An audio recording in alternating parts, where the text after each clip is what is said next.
Looking for some seasonal anime to watch from the summer season? Well, you're at the right place. Well, of course, why would you click the video otherwise? I'll give you my seasonal watch list for summer 2022. I have an innate ability to find hidden gems among seasonals, and the way I do it is by literally watching every single show that airs. Summer is kind of being overshadowed by Big Daddy Fall with all the big titles, but there are still 3 months before that, so maybe you'll find something that piques your interest.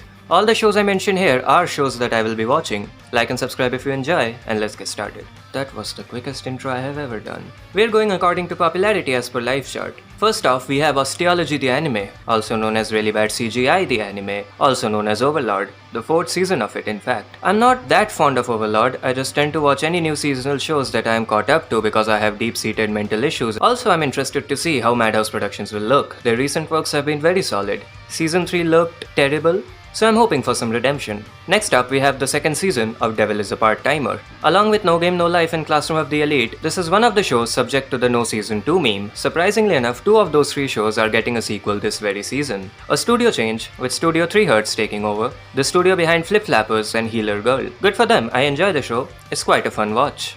Classroom of the Elite. Speaking of shows people said wouldn't get a 2nd season, Classroom of the Elite is back. I am a light novel reader and I'm caught up with the series, and let's just say the anime was very bad from an adaptation standpoint, kinda ruining Ayano Koji's whole character, reducing him to a look at me, I'm so edgy, people are tools, lol character, which he is not, mind you. They said they'll follow the source material more closely this time around, so hoping for the best. Danmachi is back with its 4th season. Not much else to say other than the fact that it's an enjoyable watch, something I'll probably look forward to watching every week because again I have deep-seated mental issues and I need a therapist. 3rd season was very impressive visually, and this season based on the trailer looks even better, so gold sticker from me. My Isekai Life. The first show here that's not the grandchild of an existing title. You may think this looks generic, but oh dear viewer, are you wrong.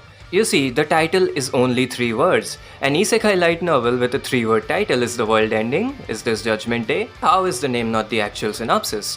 In all seriousness though, yeah, it's probably going to be generic Power Fantasy 101, but I like watching some buffer shows like that every week. Don't judge me. Being an anime fan means you have to embrace the good, the bad, and the mortal sins.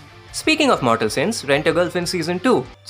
Jesus Christ. I have read the manga, and even to this day, I occasionally wake up in cold sweat and question myself. Why did I read this human feces of a manga series? What is the meaning of life? What even is existence but a fleeting concept? But the movie arc was great though. Don't know if it will be adapted this season, but whatever. Made in Abyss is back, deeper than ever. I'm funny, laugh. The anime was decent enough, the movie was very good. Hooray, child abuse. Studio Kinema Citrus is back, and they are not doing very well lately. They rarely make anything, and when they finally did, let's just say Shield Hero Season 2, after over half a year of delay, still didn't look good. Hoping for the best because this series always looked amazing. Yeah, I'm not reading that title. Boy Loner, Boy Find Fantasy World, Boy Transport to Fantasy World, Many Women, Boy Very Happy. Caveman speech aside, the studio suggests that it would be fun for a somewhat different reason. Call of the Night. I'm genuinely excited for this one because I have deep-seated it. That bit is getting old, it's not even relevant here.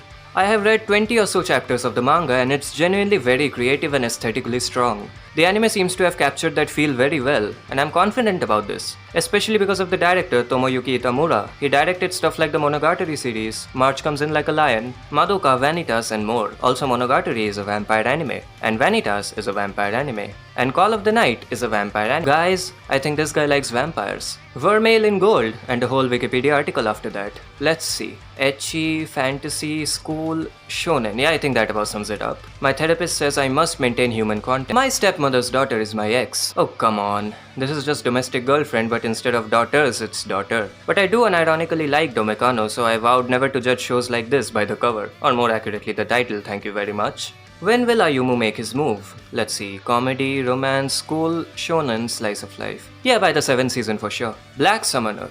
I won't say anything other than the fact that the literal synopsis has the words OP Adventurer in it. Yeah, I don't know why I watch these by the way. Isekai Yakyoku. I definitely pronounced that in one take. I kid you not, this is the 3rd fantasy/isekai show about some sort of pharmacist that I have come across in the last 6 months. I don't know what kind of niche this is. Watching it though, looks very wholesome. Engage Kiss. This perfectly sums up my crippling dependence and obsession with seasonal anime. A1 Pictures is a hit or miss studio, and the show doesn't even have a synopsis. I am watching it anyway. It's an original, so it doesn't even have a source I can check out. Why am I still watching it? I have issues, that's why. Shadow's House is back, the show with the really good ending song, and cute moments, playful interactions, and shadow-human dynamics with horrifying implications. Around 7 people at Cloverworks probably died making this. Let's go. The maid I hired recently is mysterious. That title single-handedly sums up the synopsis and the reason why I'll watch this show, so I refuse to elaborate any further. Lucifer and the Biscuit Hammer. The synopsis was a literal acid trip to read. This will probably be a pleasant surprise, similar to the wild and wacky Sabikui Bisco from Winter. Something about a talking lizard and a giant hammer about to split the earth. Yeah, acid.